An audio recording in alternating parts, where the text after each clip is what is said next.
Hello. All right, some quick announcements. If you were not here with us earlier, all the villages are open and contests have started. Specifically, if you're interested in the soldering Olympics, that's now live in the hardware hacking village, as well as bricks in the air and the impressioning contest in the lockpicking village. I'll obviously also capture the flag and the couple other capture the flag events, Hack My VM and the Farm Fast Store. Those should both be online. If you have any questions, feel free to ask us at registration or find me. And after this will be lunch. You guys are on your own for lunch. There's plenty of places any direction you walk, basically, so have fun.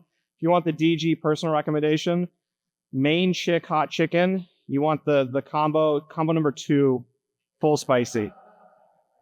If you want the same digestive problems I have. But coming up next is Busting Black Basta, Exploiting Ransomware by Tobias Mueller.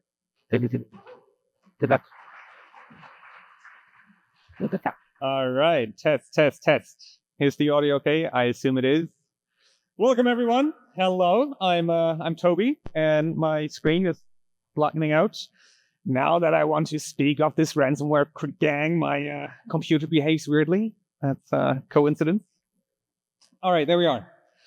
Right, so the topic is ransomware, and in particular, decrypting files that have been taken hostage by a certain strain of ransomware, and also peeking inside their infrastructure and everything. So we shall have a look at ransomware, the threats ransomware poses, and what they do, and in particular what the type of ransomware does or did, one has to say, that I investigated. And in particular, it appealed to me in particular because they also targeted Linux systems, and I'm more of a Linux guy myself, so I was intrigued by them attacking the precious machines of the clients that I had. And I took a deeper look, and we talk about all this later. I eventually found a flaw in their encryption and didn't know how to do the responsible disclosure with them. And instead, I harnessed or leveraged this bug to help our clients and many other people to, not pay off to the extortion and to decrypt files without paying up anyway. And then I was afraid of getting sacked myself, of them, the Russians, taking me or my daughter somewhere from a dark street corner, but nothing has happened, so that's good. Eventually, this shall also be a bit educational, not only the funny, dark stuff. I want to talk a bit about how we can, improve our posture so that, it's less likely to have somebody else encrypt your files and take them hostage. And if all goes well, and if we don't run all too much behind schedule, I shall unveil some of the internals that we found of the ransomware operator and how we got hold of, say, the insights in the first place. Because there's an interesting technique that hasn't been presented anywhere yet, and it'll be interesting. So let's have a look at that ransomware and Black Basta in particular. Ransomware in general, like as a concept, at least in Germany. I'm German, by the way, and I can speak with my German accent if that makes it a bit better. And in the German, say, Information Security Institute, they say that ransomware is causing about 200 billion euros of damage every year. That's, I think, is the figure from last year, or like 2024. So 2025 is probably even worse, because as bad as it is, the state of security only gets worse, I have the feeling, over time. I think I'm bordering on depression because I'm in the industry now for, 10, 15 years, and instead of things getting better, things get worse around me all the time. But that shall not be the subject of today's talk. So once the ransomware comes and finds you, they are being very nice with you, and they manage your encryption. So because you haven't done so, they take up on the task, and they encrypt all your files for you, And then, well, they also take a backup of your files because sure, backups are important, right? And of course, labor is not free, so they want to be paid for the labor. So what they do is they ask you, sometimes nicely, sometimes not so nicely, for, well, paying them to access your files, essentially. And they also they also want you to pay them for them not telling the public that they have, say, that you have a service contract with them, that they have taken all your files, because that's how they do, how they operate. They destroy your files, making them inaccessible to you, so you have an incentive to pay them. And then they also have websites, mainly on the dark web, as it's called, where they brag about who they've hacked and how much data they have stolen and all. And you have to pay them for mostly two things. One is, well, to have access to your files again. And the second thing is that they do not list you on their websites on the dark web. But I mean, if you enter this into a business relationship with them, then I mean, they're gangsters, right? So you don't necessarily have any guarantees, and then you cannot sue them when they don't fulfill their part of their deal, such as giving you access to your files or not publishing anything from you on the dark web. And I mentioned this because in this particular case with Basta, it turns out they may be good gangsters, but they're not good software developers. So they had multiple problems in their encryption, but also in their decryption, and especially pertaining to threading, and multi-threaded programs are hard, and then they didn't manage to, the threading very well, so the decryption wouldn't work in all cases. And so you don't have many guarantees except for the reputation, right? And the argument goes that, well, if some ransomware crew turns out to be taking the money but not delivering their part of their deal, it would spread among the circles, and then they wouldn't get as much ransom payments. I don't necessarily believe in that theory, but that's an argument to be made. Once you notice that you have ransomware in your house, well, you probably suffer damages straight away from the ransom payment, right? I mean, if you do decide to pay up, then there's the direct money loss, but you also probably need to account for, well, some reputational damage if you get reported on, because media picks it up. If you're big enough, then media will pick it up anyway. And in one case that I observed, it was a sort of a factory, and people couldn't swipe in the morning. And so 1,000 workers could not get into the factory because the locking system for the doors, well, it was just not operational. And if 1,000 people stand there in the morning, the local media picks that up quickly, and regardless whether the ransomware crew reports on you on their the dark web page or not. And most certainly you will want to rebuild your infrastructure, because sure, you may have deflected or you may have recovered from one particular incident by paying up, and even if all goes well, you decrypt all the files and you have access again and everything. Somewhere you've had a problem, right? Because they somehow breached your infrastructure. And turns out there's not just one ransomware crew. In fact, there's plenty, like a couple of dozens. So if you don't rebuild your infrastructure, chances are that the next ransomware gang will come and do the very same thing. And then you may say, well, now I have experience getting Bitcoin and paying them and so on. But turns out it gets expensive over time. So better prevent the next ransomware gang from taking all your files. Now, you may think, who's ever going to be affected by something like this? And turns out plenty organizations are. And I've brought just some. And then there's Basta in particular has been very active. They've had so many breaches, publicly acknowledged breaches. It's very impressive, in fact. I've brought some companies, not to pick on names in particular, but because they stand out in some way. Maersk, for example, is a very big logistics company, and they were also funny because they resorted to using WhatsApp for their business communication because they didn't have anything else, because everything was down. And that's, in these cases, your disaster recovery plans, they come to light, and you get to see how well they actually work. ABB is interesting, as a European company, Swiss.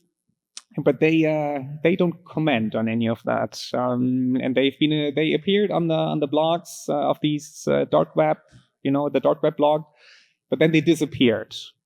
And to someone who's dealt with these cases, that's a pretty strong indication that the organization decided to pay up. And well, then the gangsters, they do indeed hold up to their promise and remove them from the listing. So a very, very big company, and they decided to pay. Rheinmetall is a German company, defense, probably the biggest defense company. So even they got breached and all the data leaked, and now all I don't know what leaked, but because I haven't looked at it, because that's another interesting thing. They threaten you, like these gangsters, they threaten you to publish all the data. And, on these dark web pages, you can download gigabytes and maybe terabytes of data that they stole. But it's very difficult to download them, actually, because it turns out hosting gigabytes, if not terabytes of data on the dark web is not so easy. And it's not their main business, right? Their main business is getting extortion money, not hosting data. And so I couldn't have a look what Rheinmetall exactly lost data, but a defense company, tanks, I don't know what. I don't like defense or military stuff too much, but I do like beer, and I was sad to see that Lagunitas got breached one day. Some healthcare stuff too, and TÜV Nord is again a German thing. It's funny because they do security certifications, and this one I said I don't want to pick on names, except this one. On these I want to pick. They're known for being obnoxious in their security response to various other things. That all goes to say, for many, it's not the question of whether they got breached, but rather when. So many organizations are affected, big ones, small ones, across the board.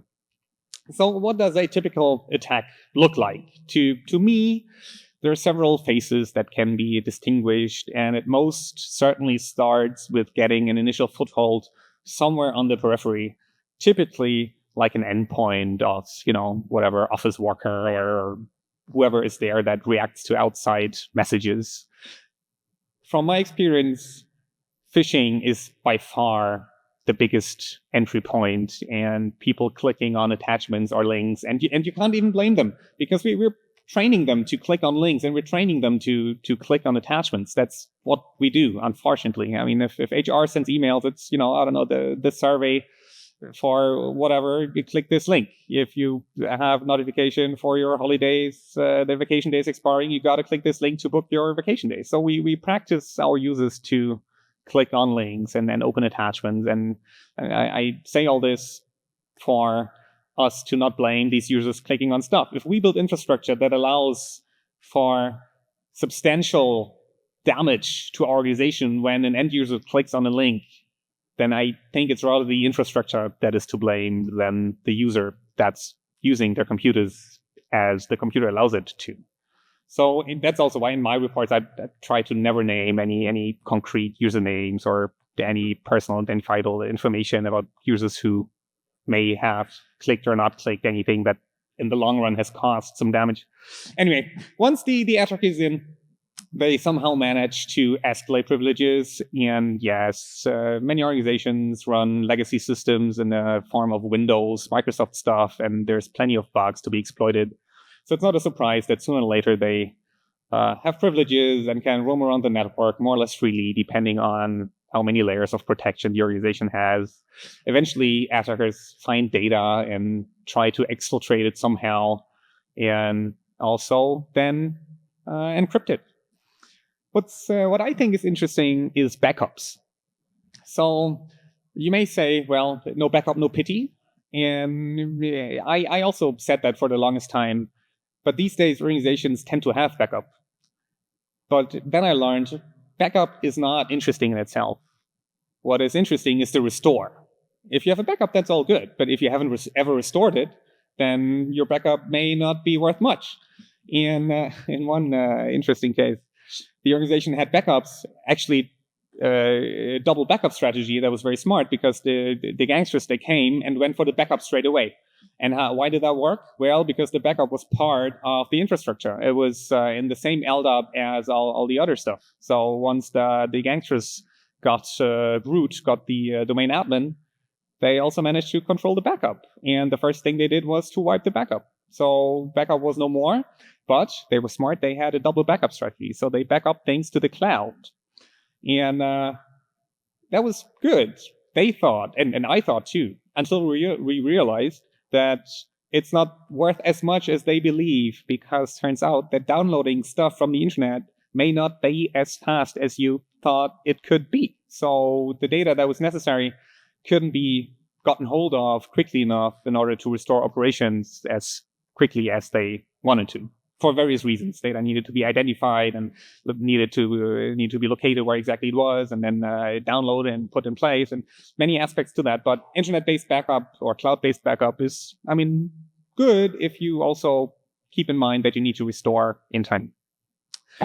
Eventually, when the gangsters have decided that they've taken enough data and encrypted data, they eventually, launch the bomb and drop the ransom note and wait for you to contact them. We will see later how that looks like in practice. First, let's have a look at Black Basta in particular. Black Basta ceased to exist. I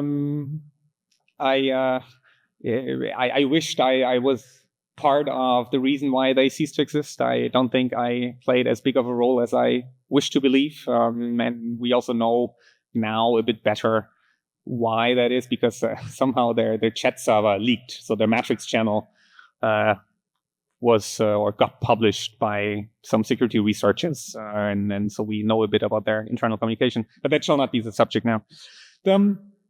They were very active. They have been traced, like the Bitcoin transactions have been traced to at least $100 million by the end of 2023, and they have remained active for another 14 months.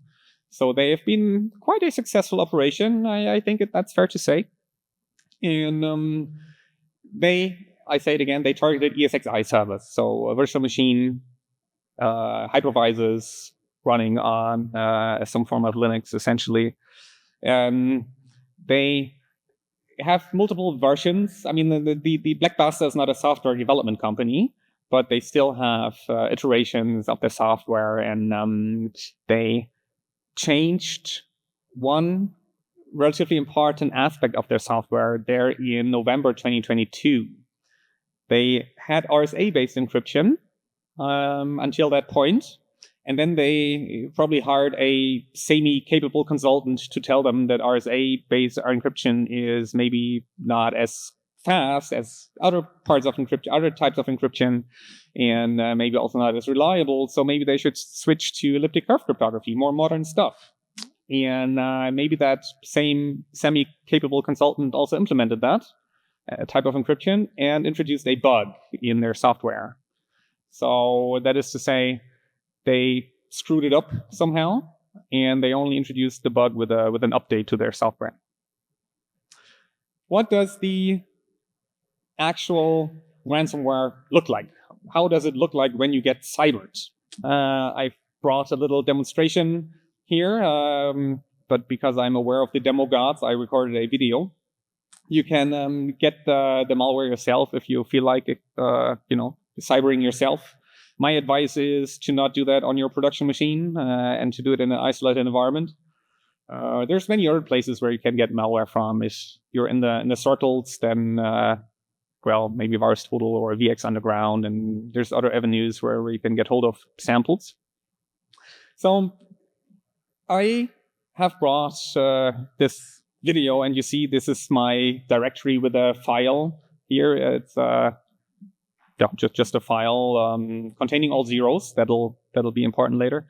And that's about it. Have you seen much? You have not. There is a difference though. The difference is that there is a text file, a love letter from the gangsters. And this letter says that your files are now being taken hostage and that you better contact them now through this dark web page. And there's some instructions how you get in touch with them. And then this is pretty real. Huh? This is the real thing. This will happen if you download that sample from GitHub in this case and execute it in your environment. Then this will happen. Now, what has happened to the files? first of all, of course, this ransom note is there, this text file.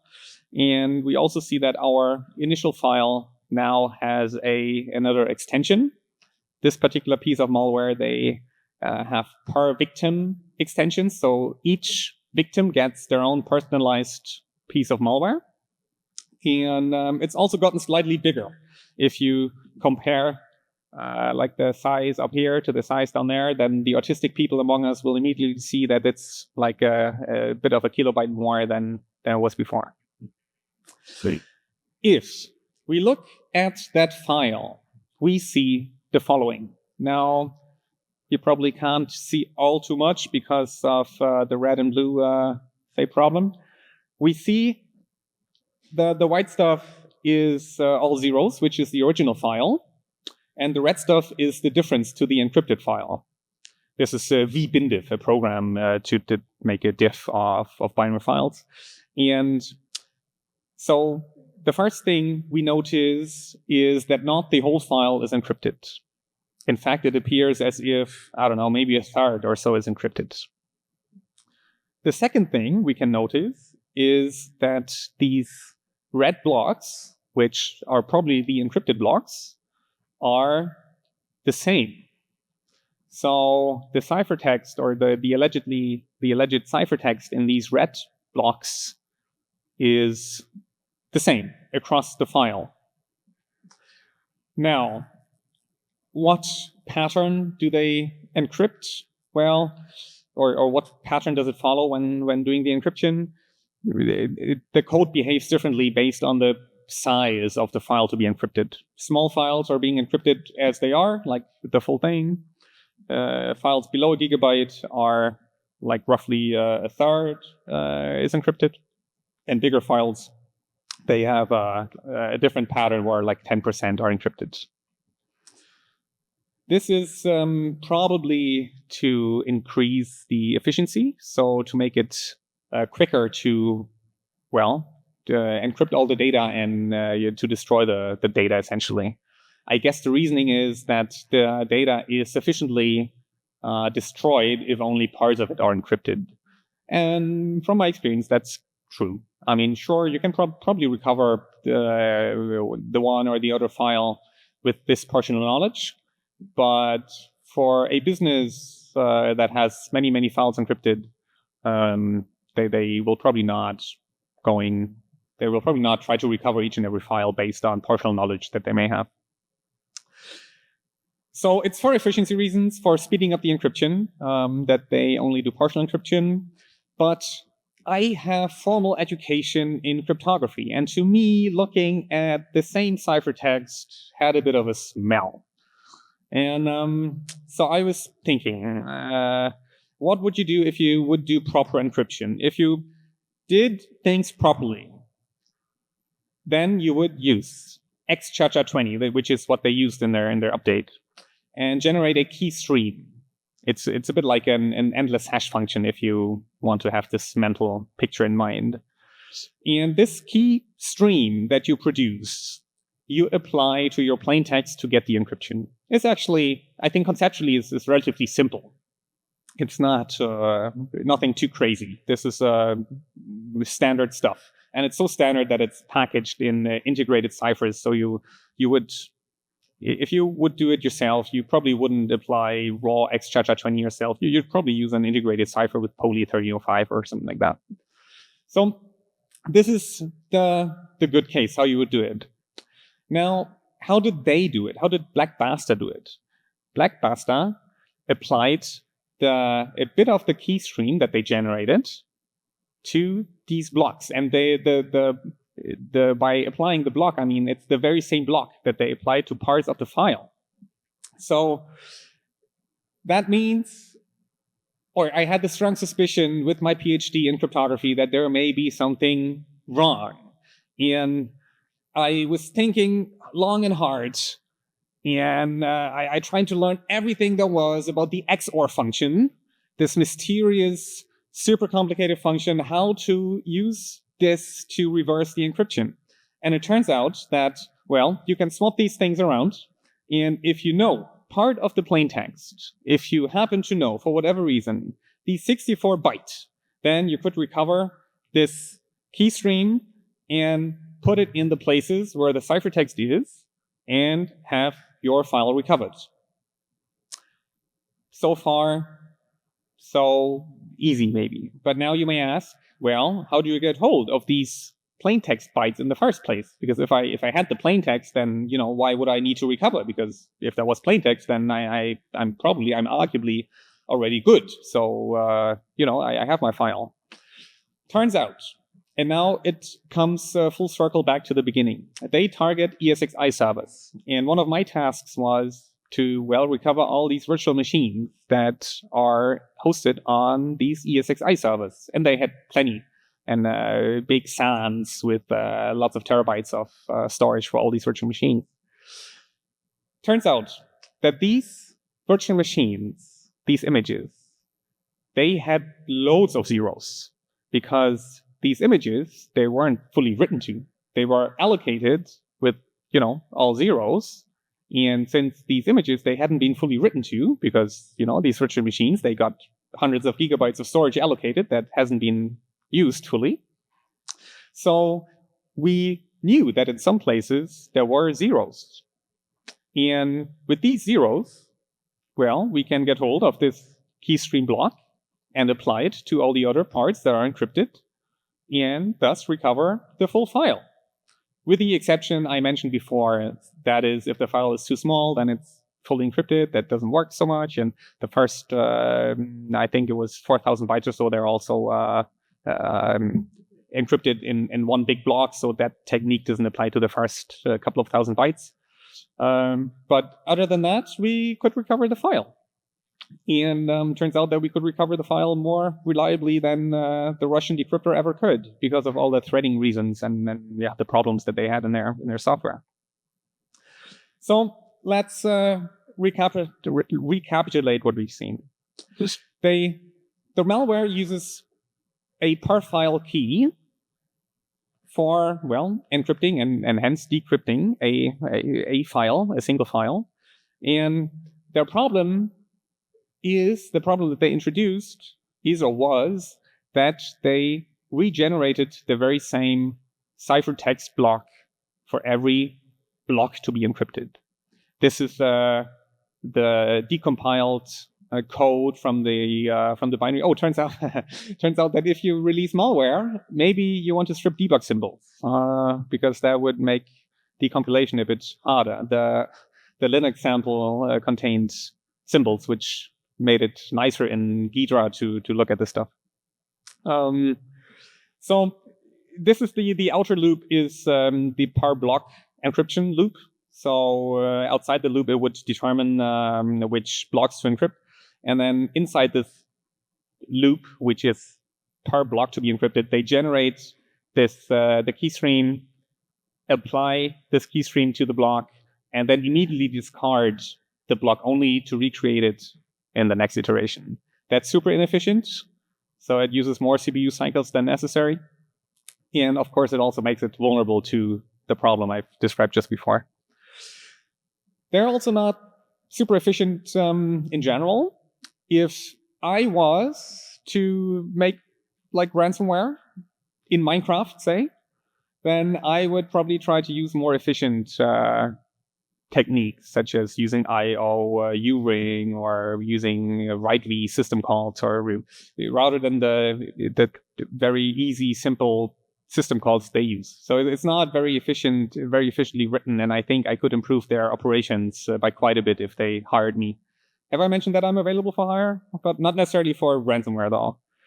And with the intricate knowledge of the extra operation, we can reverse the key stream and get hold of the file.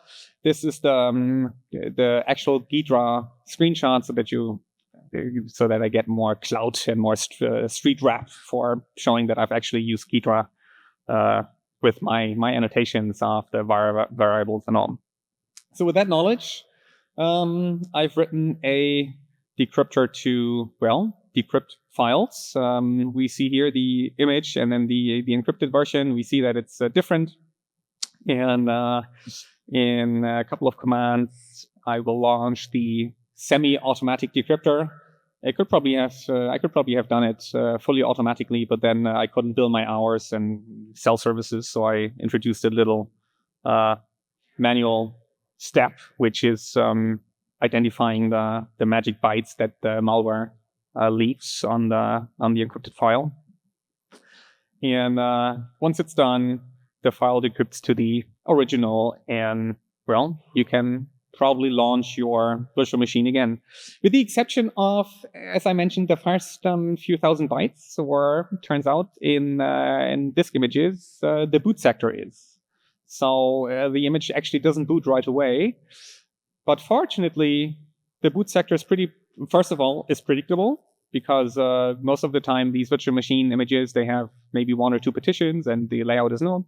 But most importantly, the boot sector is also copied onto another part of the disk, usually at the end. So we can just put this backup in place, and all is good. If that fails, we can still resort to test disk or some other tools that look at the whole disk and infer the boot sector and then put it back. So the files are indeed the same. Decryption worked. Yay! Woohoo! Thank you, sir. The recoverability depends a bit on the file size, as per the malware's logic to decrypt or to encrypt to determine which parts to encrypt.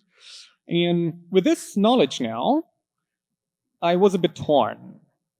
Do I go public or do I not? This is not like as I said, Black Basta ceased to exist. This was like a year ago or so.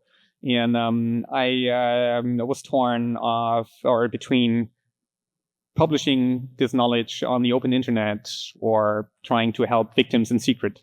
Turns out, I mentioned these dark web pages, right? The blogs where the gangsters would brag about who they breached.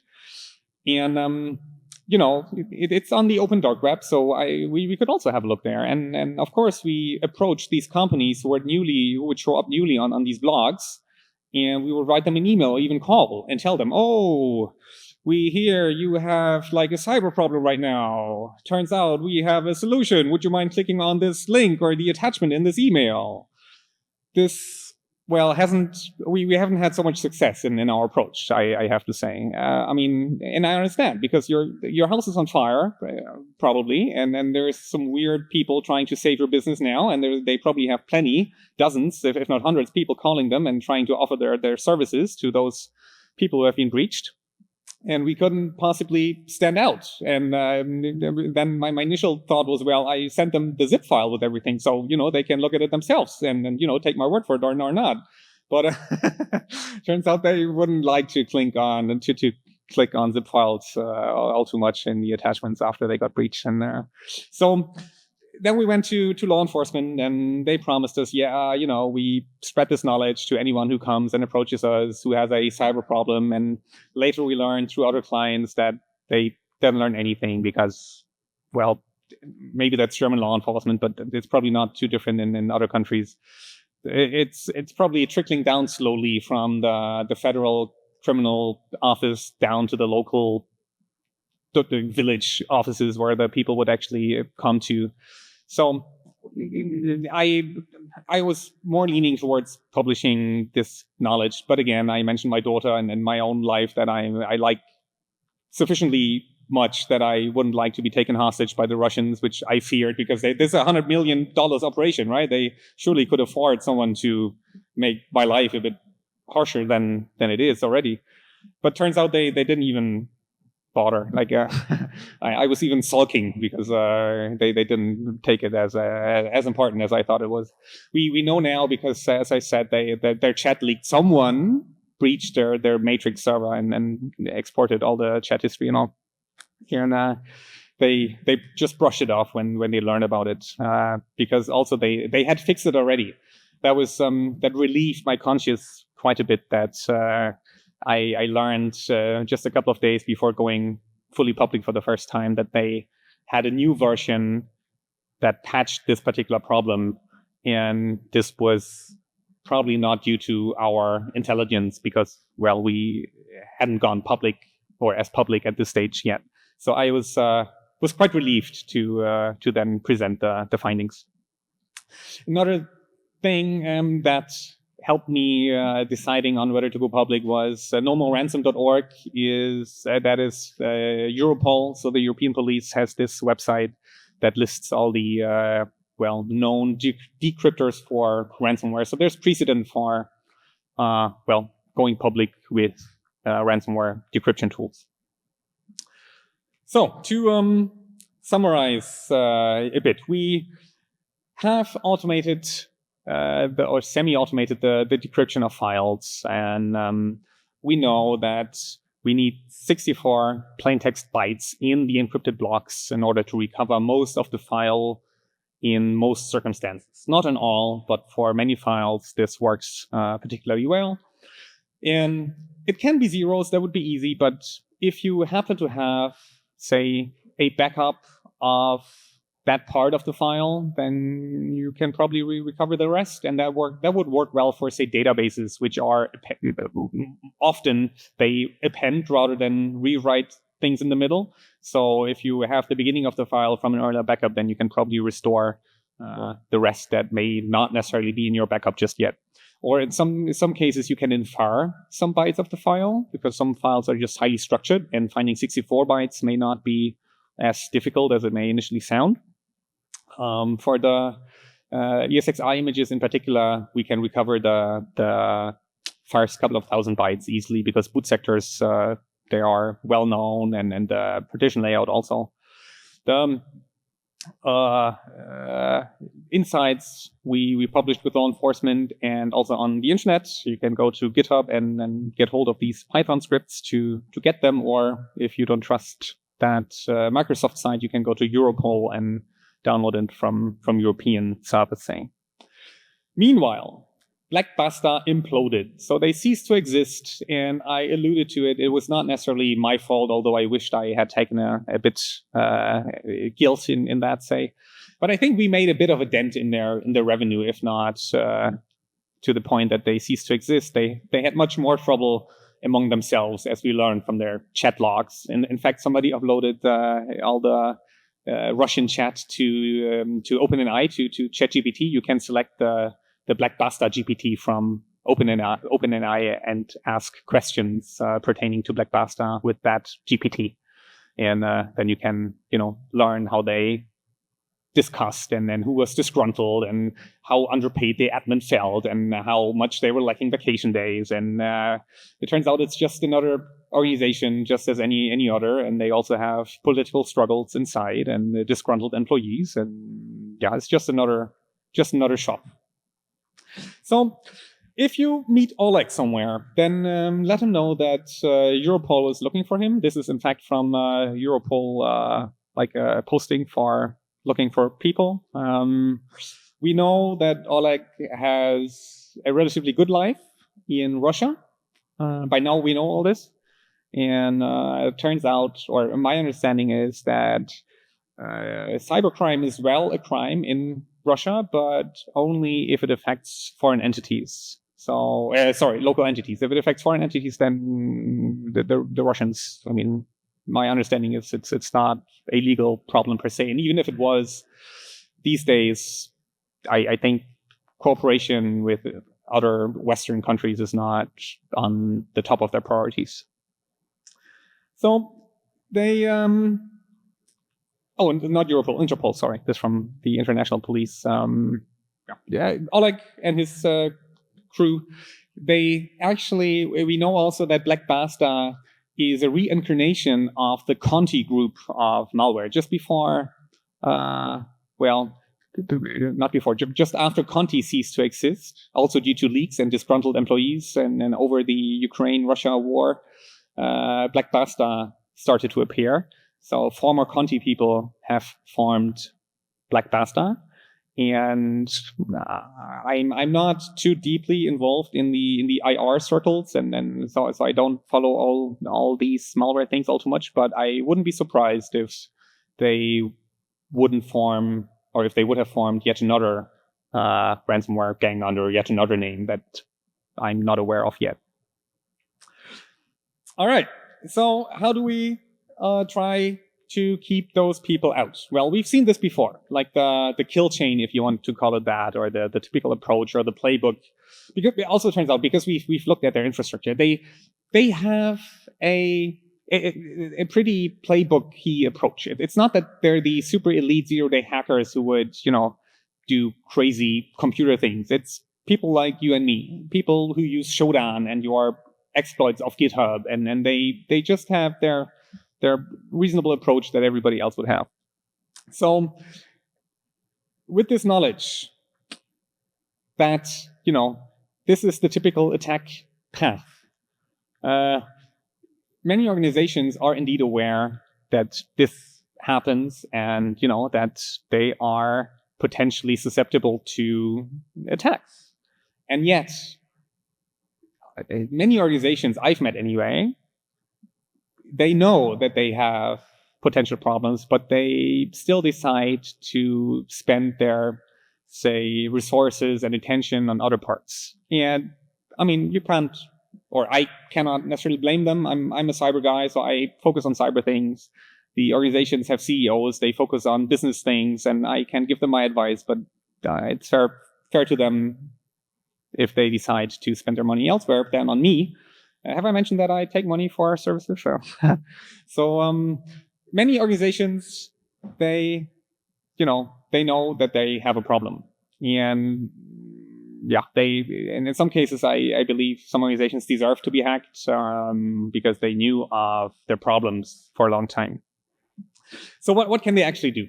So if we look at the initial foothold, say, stage, one thing you can do is to whitelist applications, to not run things that you don't know about. And maybe not all your employees and all your endpoints need PowerShell. I mean, depending on your type of business, that may be necessary, but most businesses I've encountered, the accountant does not necessarily need to run PowerShell, although one clicking on support emails doesn't necessarily need to run PowerShell scripts.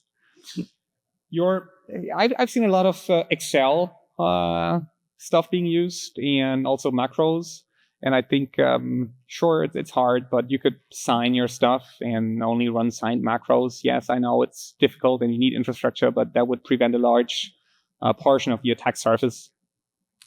I've seen funny things for vulnerabilities not being managed to the extent they should be.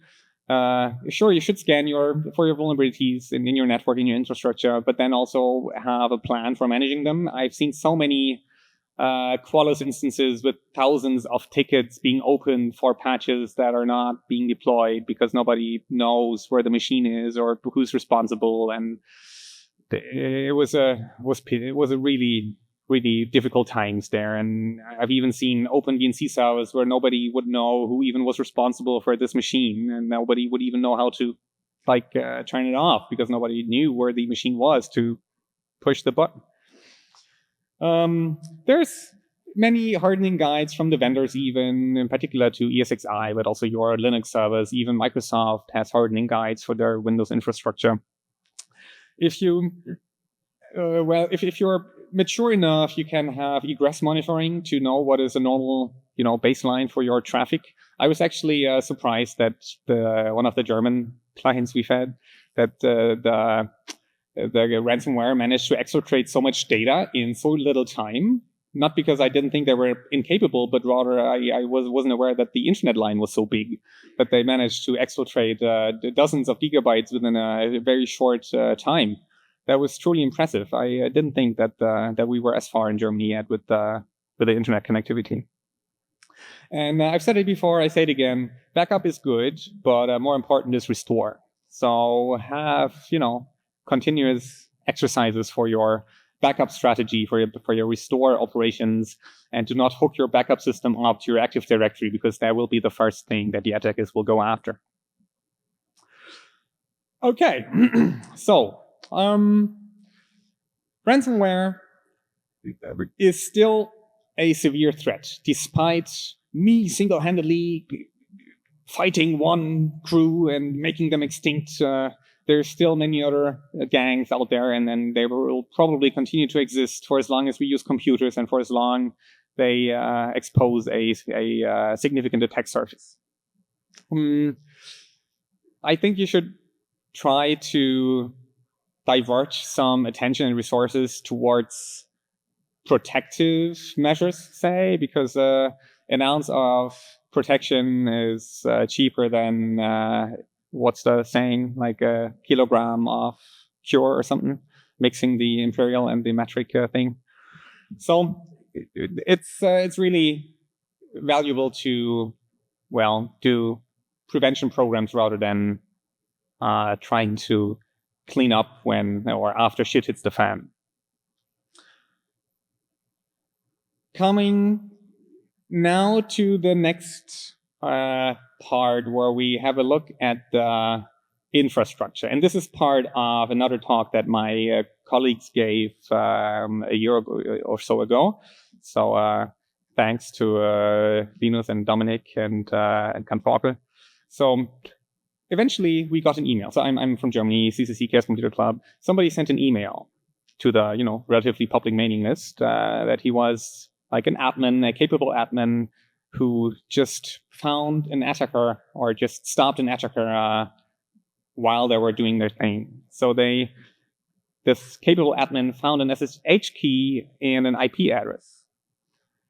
And now what follows may or may not have happened, and it may be part of my imagination or may not be. I'm saying this to not incriminate myself or anything, because then we enter the stage where incident response hacks back. So what happened when we connected to this server? Well, we had this. This was the only thing we saw eventually, which is LSOff. LSOff is a program, a Linux program that shows you the open file descriptors in a broad sense.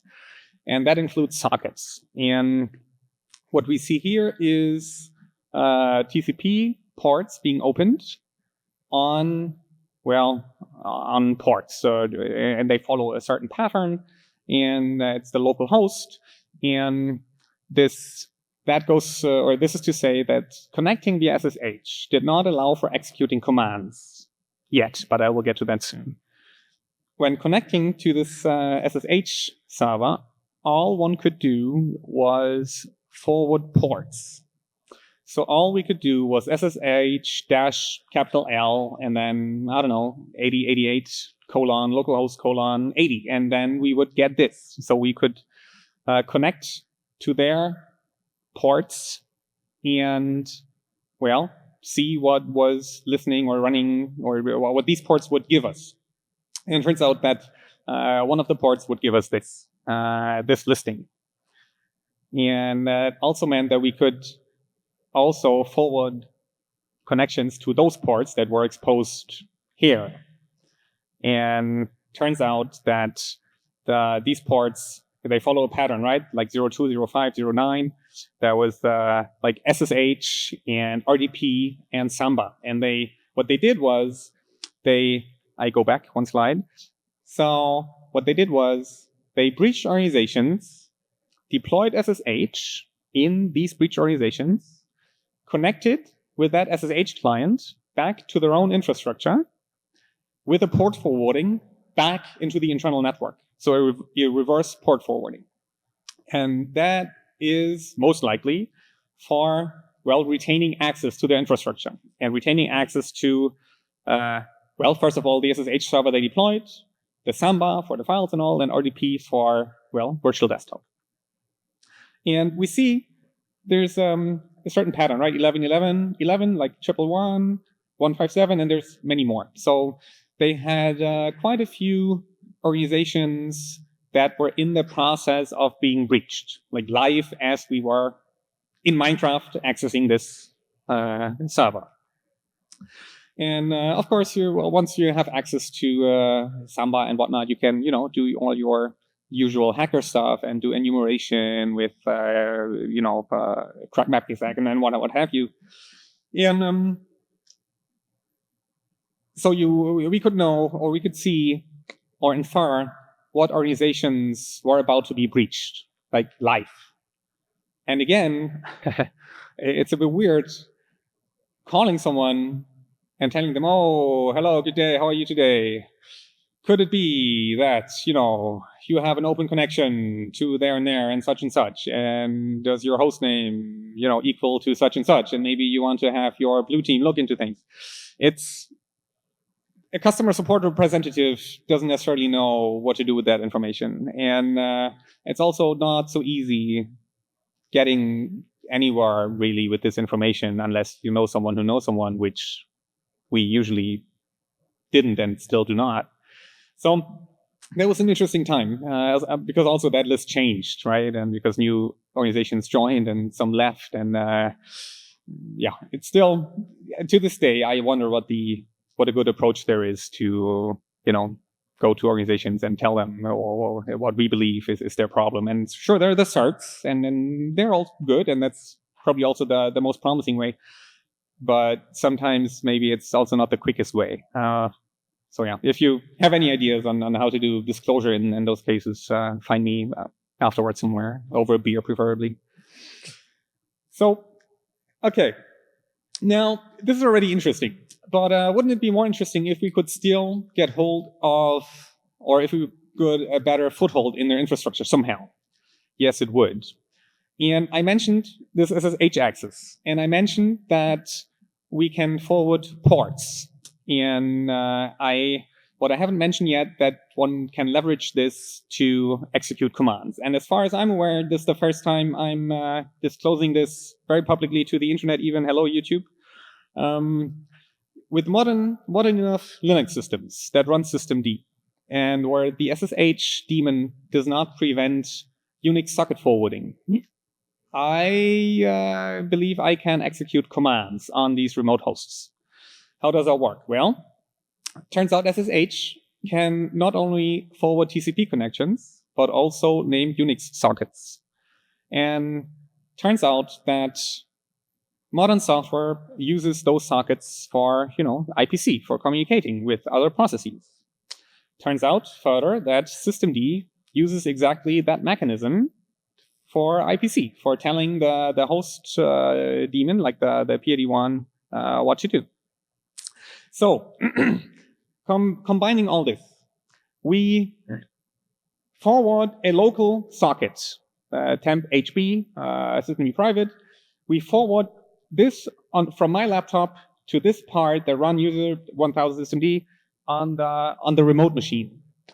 We further, because we want to get results, we further forward yet another socket, which we call back for reasons that will become clear later, from our path to that path on the server. The colon separates my path and the remote path, and then we log in.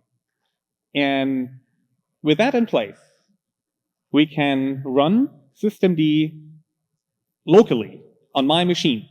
I run systemd run, in fact, with this magic xcg runtime dir that tells systemd to look for those named sockets in that particular directory. And what directory do I tell systemd to look at? Well, this temp HB, where I've just forwarded this, where is it here? This socket in.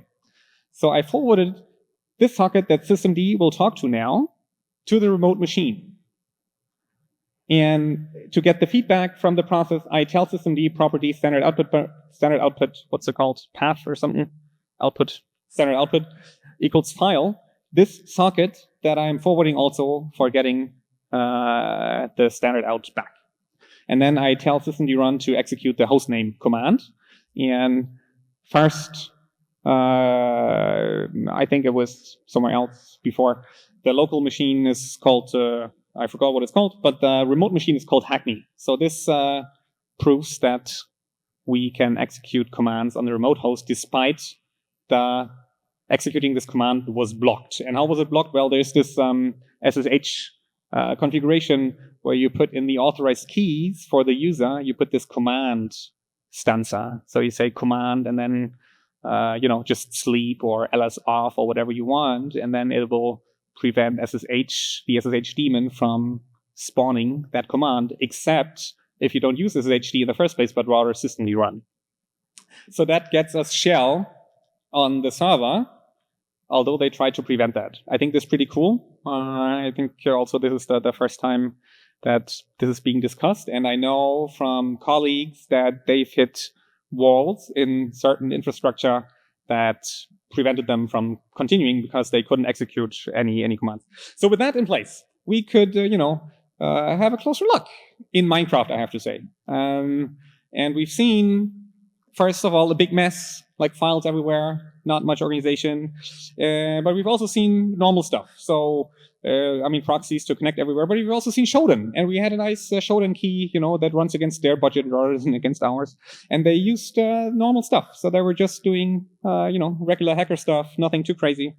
With that, I'm wrapping up real quick because I've used my time.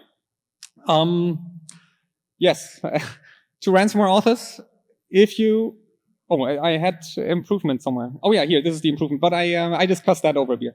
But my biggest advice to ransomware operators is strip your symbols and don't run just ground on Linux because that's insecure.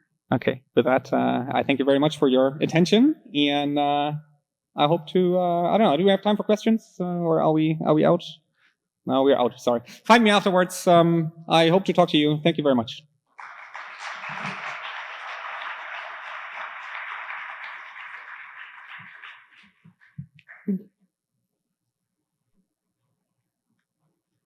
Looking